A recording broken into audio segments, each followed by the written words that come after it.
International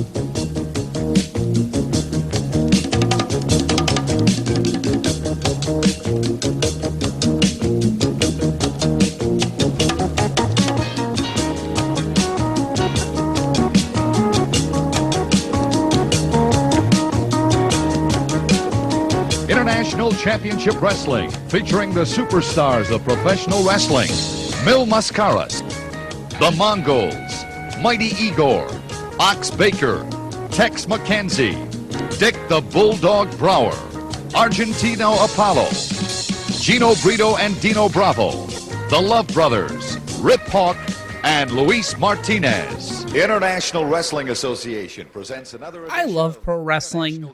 I also hate it, but that's kind of why we're here. I've gotten tired of people talking about pro wrestling with any sense of authority and no use of perspective. For the last 40 years, the idea of national and even international wrestling promotions has been somewhat the norm, as the territory system would be decimated amidst the rise of the WWF, cable television, and the decline of various cities and states due to economic instability, and the decline of many American businesses due to deregulation, foreign competition, and various other fun reckonings America endured in the 1980s. A lot of wrestling fans know the basics of the three most commonly discussed eras of pro wrestling: the rise of nationalization, the Monday Night Wars, and whatever they'll call this era when it's all said and done. But there's so much more to wrestling history, and especially of looking at intrigue, trauma, and just insane human beings. There's so much more than these three eras. And I'm looking to find out as much as I can with what's available to me and bring you what the hell I think, what I've learned, and maybe tie in some other stuff I figure out along the way. This is Historically Speaking, and I'm Matt Ryan. So how can I not talk about a national promotion in this episode when I did all that prologue? Especially since I know you're listening to this right now and you see the first national promotion in this episode's metadata or the logo for the thumb art or whatever. But what we're going to be talking about is the International Wrestling Alliance and International Championship Wrestling. It's one company. It's just very, very, very confusing. What is also confusing is the first time a lot of people like me saw this show, saw this wrestling company. And it was on an episode of Cheap Seats on ESPN Classic. Deep in the ESPN tape library, the worldwide leader in classic sports launched a series designed to take a new look at old games. They called it Cheap Seats with Ron Parker. Oh, hey, welcome to Cheap Seats. Today we'll be rewriting the Declaration of Independence in common street slang. Word. But first we're going to watch some International Championship Wrestling. Now, different institutions have different takes on what international means. For international basketball, it's the trapezoid-shaped lane. For the International House of Pancakes, it's a little something we like to call boysenberry syrup. And for International Championship Wrestling, as far as we can tell, international means the unbridled celebration of the fat old dude, who may or may not be foreign. Now, before we take you ringside... Hell, they did two separate episodes, did the Sklar brothers, on IWA/ICW in Season 1 and Season 4. And look...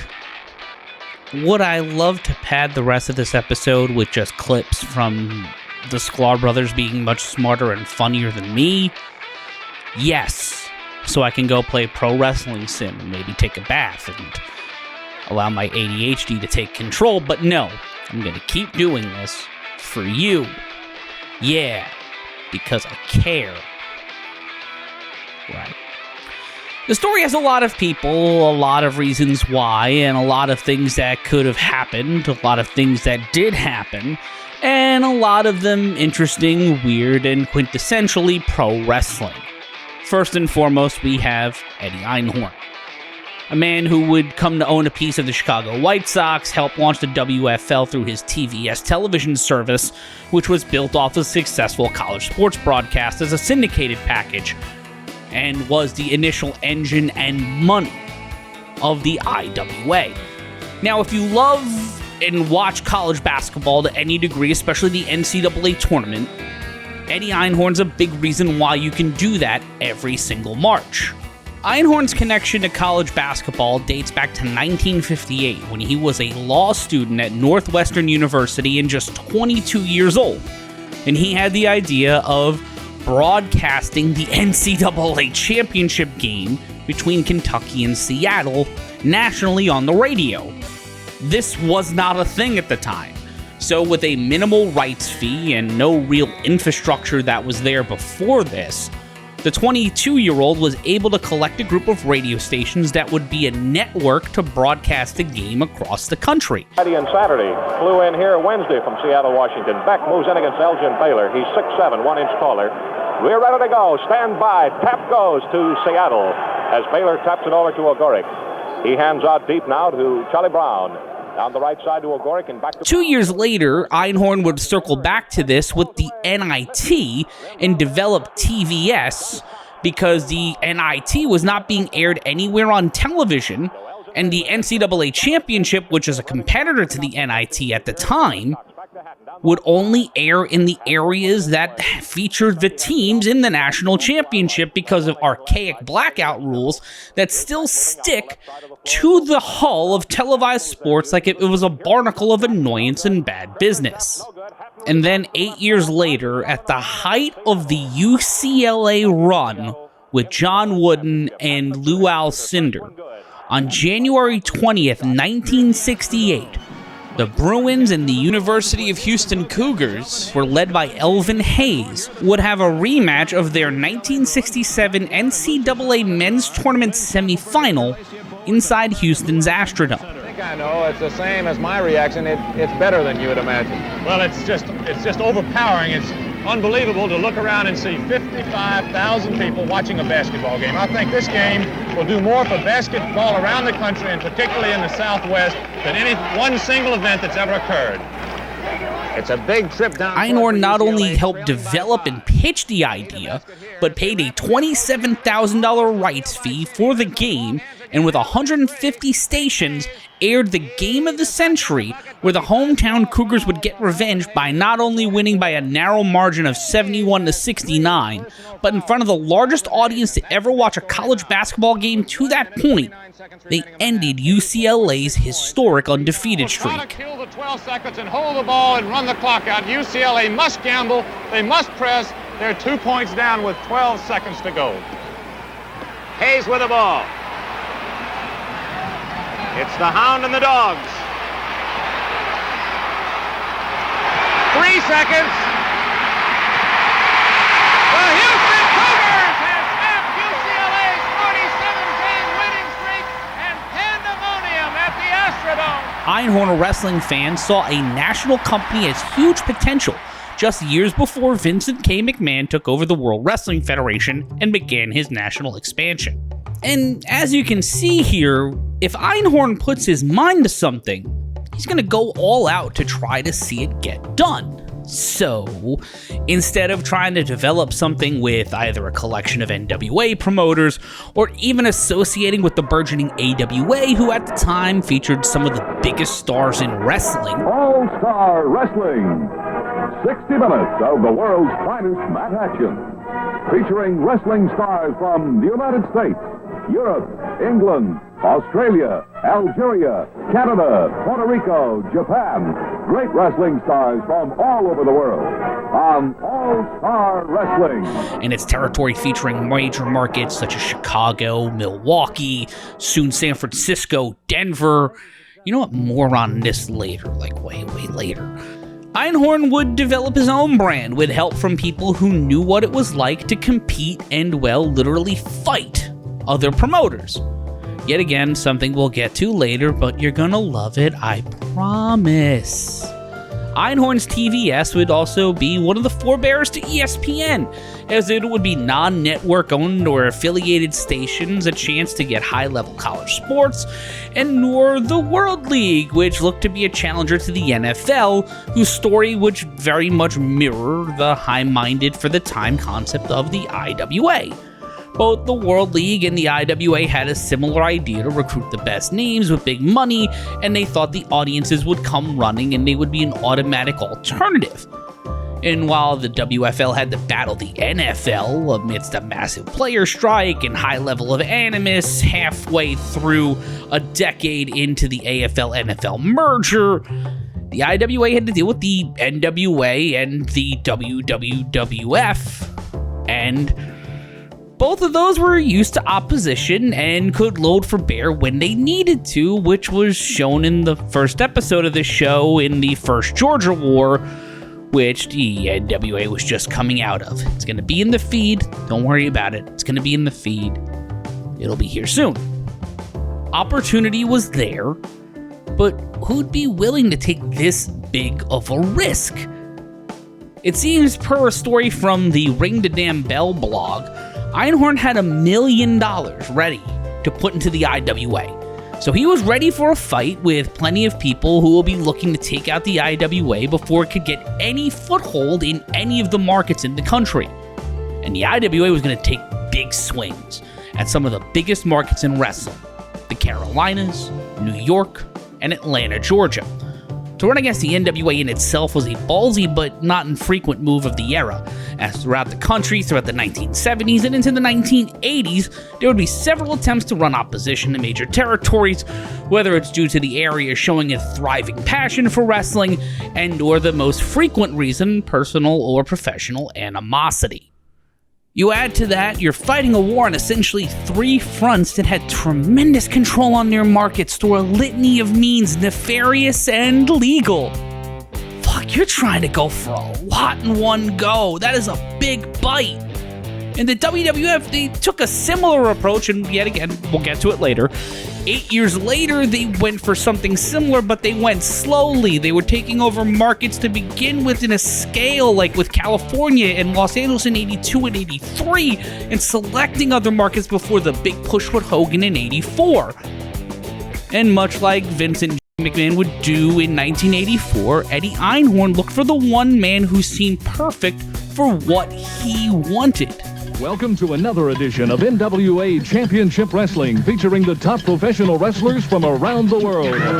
Sanctioned by the sport's #1 governing body, the National Wrestling Alliance and Southern Championship Wrestling Incorporated. Stay with us for an hour of action and excitement in the world's oldest sport. George Scott was a legendary tag team wrestler who eventually would retire, and at the time Einhorn was developing the IWA, was considered one of the best bookers for a big territory, any territory to be honest with you, in pro wrestling.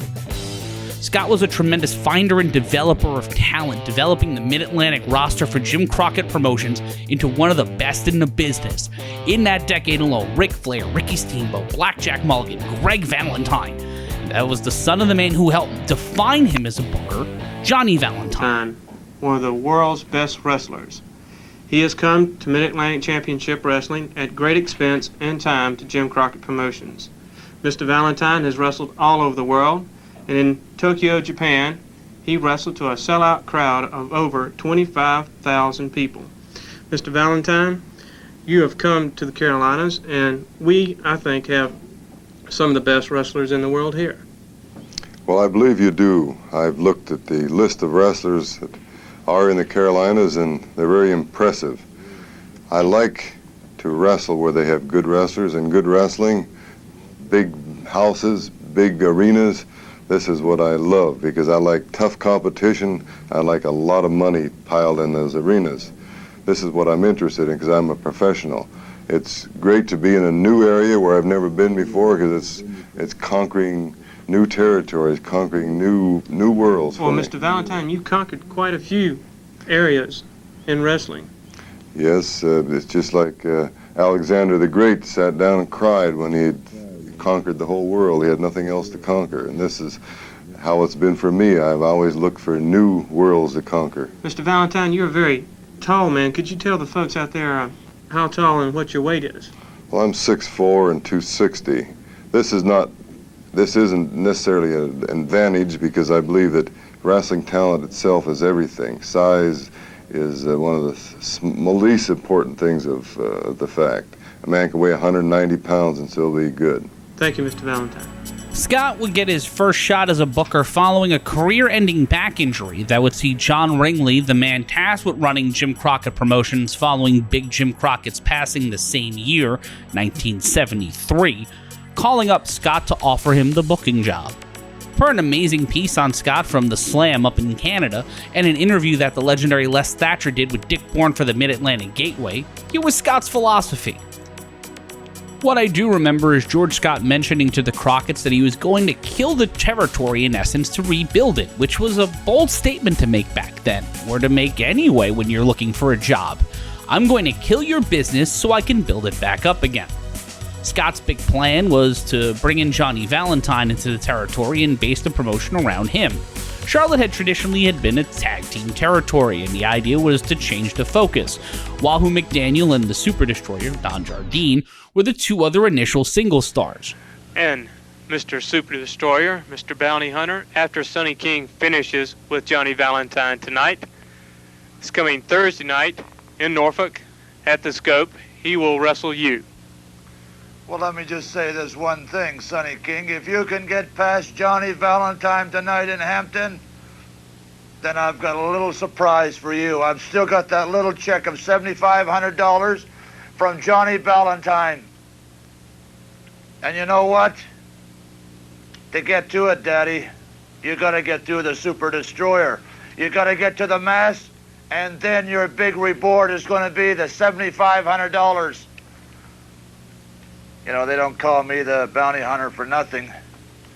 Because when there's money involved, the Super Destroyer is right on the spot, Daddy. He's right there. You're going to have your brown power. You're going to have your black power. But when it comes to the green power, man, the Super Destroyer is there to collect. You know, they're sending a boy to do a man's job. You know, a little baby brother all the way down through history has never been able to take care of his big brother's duties. And what makes you think now, Sonny King, that you'll be able to avenge your brother's destruction by taking care of the Super Destroyer? In Norfolk or any other place, you'll never be able to do it, Sonny King.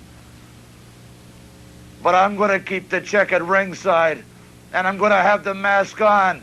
And if you can do what your brother hasn't done, then you will get a double prize, the mask in one hand and a check in the other. When I did the promotion for the cards in the Carolinas, Valentine was probably the hottest card I had in there, Scott said, but it took me 6 or 7 months for people to start getting to him, but after then he was ungodly real. We did ungodly business with him.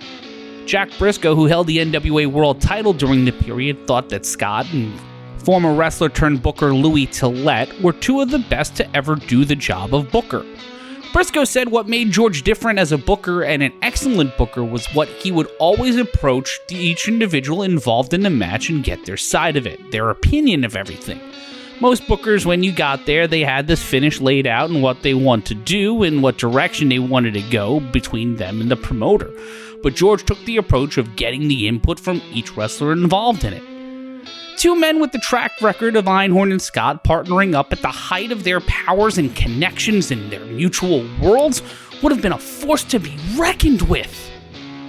And what we'll go into what could have happened and what would have happened on the next episode of Historically Speaking as we meet more of the players in this story of the first national wrestling promotion. We'll meet an AFL legend and someone who punched out Toots Mondt and a Russian who was in fact a French-Canadian. This has been a production of the Intergalactic Sports Network and Ember Media. The show was written by me, voiced by me, produced by me, and all the audio and other comments and research are in the show notes. So thanks so much for spending some time with me. We'll be back with another episode next week. Or, I might get hit by a boat. Who the fuck knows? The future is weird and scary, and, well, so's the present. But, historically speaking, I've been Matt Ryan. International Championship Wrestling, featuring the superstars of professional wrestling. Mil Mascaras, the Mongols, Mighty Igor, Ox Baker, Tex McKenzie, Dick the Bulldog Brower, Argentino Apollo, Gino Brito and Dino Bravo, the Love Brothers, Rip Hawk, and Luis Martinez. International Wrestling Association presents another edition of